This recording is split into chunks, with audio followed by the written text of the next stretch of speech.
Salve a tutti, sono Sonia Malisani, ho 18 anni e vengo da Bertiolo, provincia di Udine. Studio all'Istituto Tecnico Economico di Codroip e mi piacerebbe nella mia vita lavorare nel mondo dello spettacolo e della televisione. Per arrivare a ciò vorrei studiare in università, principalmente marketing e pubblicità, perché sono le cose che mi piacciono di più. Anche se vorrei fare un'accademia di spettacolo, ho nella mia vita fatto 7 anni di spettacolo, 10 di canto e 10 di danza, per cui mi sono sempre approcciata a questo mondo.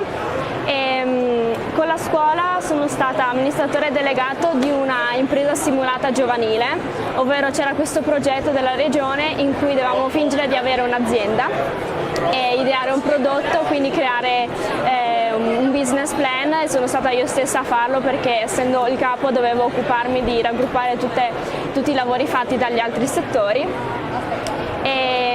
Oltre a questo abbiamo fatto anche alternanza scuola-lavoro, ho lavorato nel centro delle Prolocco di Passariano.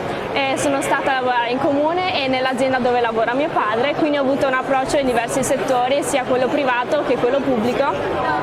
Pertanto ho capito che il mio lavoro non è stare in un ufficio, come potrebbe sembrare bello e attraente, fare delle cose abbastanza monotone. Invece io preferirei uscire dagli schemi, fare delle cose diverse, buttarmi nel mondo del lavoro, dello spettacolo, che quindi sono cose che puoi condividere con tante persone, puoi fare tantissime conoscenze, e quindi mi piacerebbe appunto entrare qua.